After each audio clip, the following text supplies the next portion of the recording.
Thanks for watching. Don't forget to like, comment, share and subscribe to Mufti Tariq Masood, famous scholar. جمعے کے دن مرنے والے شخص کو لوگ کہتے ہیں اسے قبر میں حساب نہیں ہوتا. بھائی سب سے پہلے اعمال ہیں, یہ سب چیزیں فضائل میں آتی ہیں کہ جمعے کے دن مرنے کی فضیلت ہے بس. باقی یہ نہیں کہ وہ چوری بھی کی, زنا بھی کیا اور ماں باپ کو بھی ستاتا رہا تو صرف جمعے کو مرنے سے سب کچھ صاف ہو جائے گا. ایسا قرآن و سنت سے ہمیں پتہ نہیں چلتا. آپ ستاتے رہے, سود کھاتے رہے, زنا کرتے رہے, 27ویں رات کو بھی مریں گے تو چترول لگیں گے قبر میں, کیونکہ قرآن نے سب سے زیادہ فوکس کیا ہے عمل کو. اگر پھر جمعہ ہفتے سے کام چل جاتا تو یہ پیغمبروں نے جو اتنی تکلیفیں اٹھائی ہیں یہ نہ اٹھاتے. بس پیغمبر دنیا سے یہ کہہ کے چلے جاتے تمام حضرات کوشش کریں جمعے کو مریں وہ بس. یتیموں کے حقوق اور یتیم کا مال جو کھاتے ہیں, آگ کے انگارے کھا رہے ہیں, اور زنا پر جو سزائیں رجم کی اور کوڑے لگنے کی اور آگ کی وعیدیں, اور ماں باپ کو ستانے والے کی بخشش نہیں ہوگی, وہ عورت جو شوہر کی ناشکری ہو, یہ سب ختم ہو جاتی نا. جیسے حدیث میں آتا نا کلونجی میں ہر بیماری کی شفا ہے, تو اس کا یہ مطلب نہیں ہے کہ اب ڈاکٹر کے پاس جانے کی ضرورت ہی نہیں ہے. سنا مکھی میں ہر بیماری کی شفا ہے, تو اب کرونا میں بس سنا مکھیاں کھلا کھلا کے, باقی ساری ویکسین جو تیار ہو رہی ہے, یہ جو دنیا, یہ سب, یہ تو نبی نے نہیں ایسے کیا. اگر حدیث کا یہ مطلب ہوتا تو صحابہ کرام ہر گھر میں کلونجی رکھ لیتے, اور جب اسلامی حکومتیں قائم ہوئیں تو جو میڈیکل کالج کھلے ہیں اس زمانے میں وہ سارے آگ لگا کے بند کر دیتے. نہ کوئی حکیم ہوتا نہ ڈاکٹر ہوتا, بھائی ہر بیماری کے لیے کیا ہے, کلونجی. جیسے وہ ایک حکیم صاحب تھے, ہر ایک کو کیڑوں کی دوا دیتے تھے. وہ جو بھی آتا نا حکیم صاحب, بھائی کیڑوں کی دوا, پیٹ میں درد ہے کیڑوں کی دوا. سنا یہ ہے, سنا بھائی اپنے, آپ کو مزہ نہیں آئے گا. پھر جس نے نہیں سنا اس کو اس میں مزہ آئے گا. ہر ایک کو کیا دے رہے ہیں, کیڑوں کی دوا. ایک دن ایک آدمی درخت پہ چڑھا, نیچے گر گیا, ہڈی ٹوٹ گئی. حکیم صاحب کے پاس لے کر حکیم صاحب نے کیڑوں کی دوا دی. لوگ کہنے ہیں یار اس کا کیڑوں سے کیا تعلق ہے, ہڈی ٹوٹی ہے. حکیم صاحب نے کہا کیڑا تھا تبھی تو چڑھا تھا درخت پہ.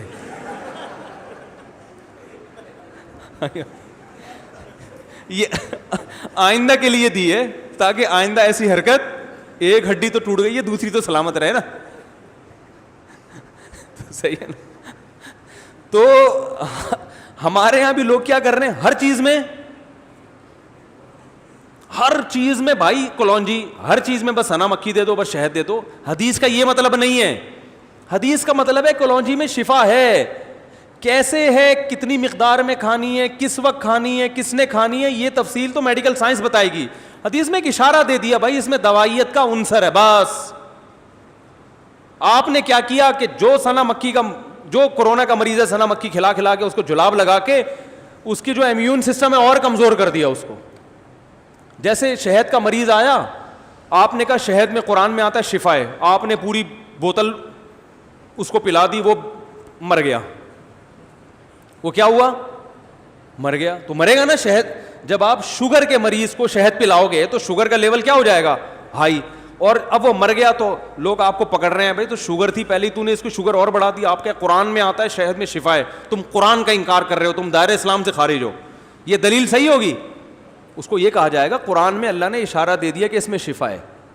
شوگر کے مریض کو کیسے شفا ملے گی, اس کے طریقے الگ ہیں, اور بہت سے طریقے تو بھی دریافت ہی نہیں ہوئے نا.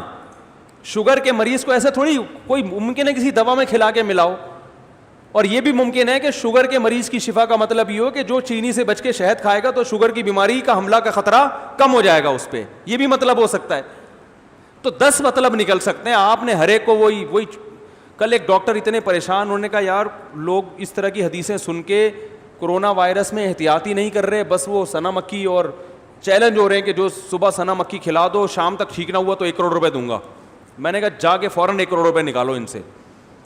تو صحابہ کے دور میں بھی حکیم ہوا کرتے تھے, میڈیکل سائنس نے ترقی کی ہے, تو اللہ کے نبی نے اشارہ دے دیا ہے کہ اس سے فائدہ ہوگا. کس کو ہوگا, کس وقت ہوگا, کتنا ہوگا, یہ تفصیل ہمیں نہیں بتائی.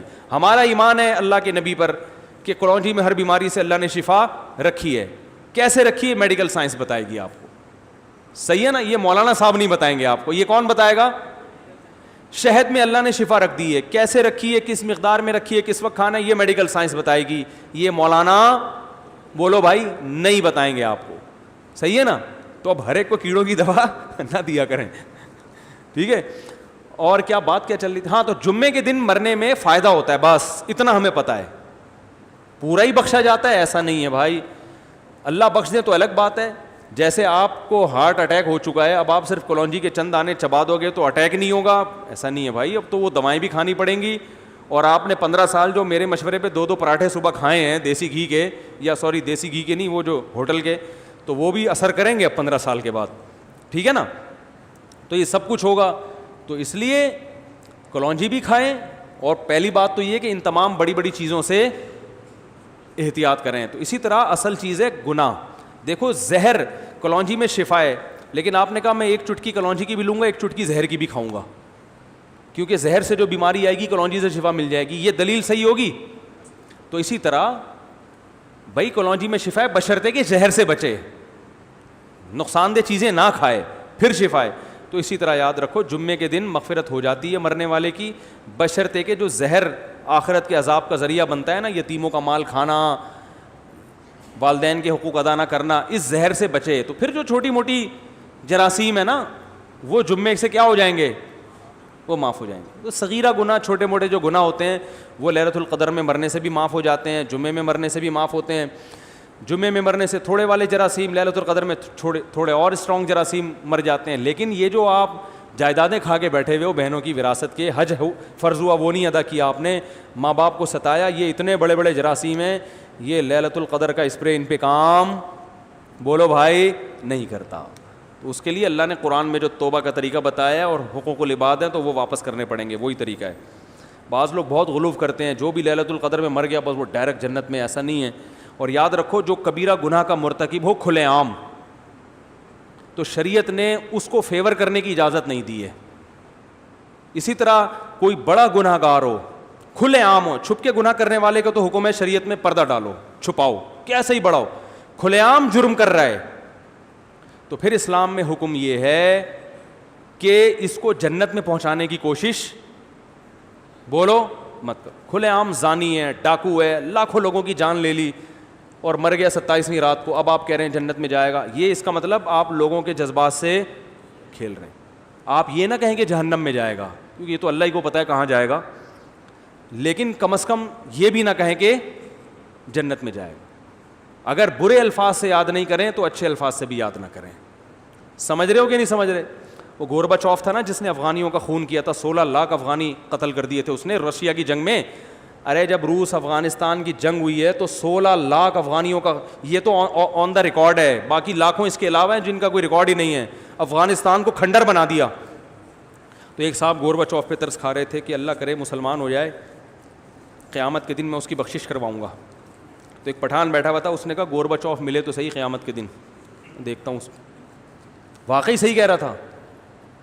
او بھائی 16 لاکھ انسان مار دیے, لاکھوں عورتوں کی عزتیں تباہ ہو گئیں, قیامت میں ملے تو صحیح, دنیا میں تو کچھ نہیں کر سکتے, قیامت میں بھی چھوڑ دیں.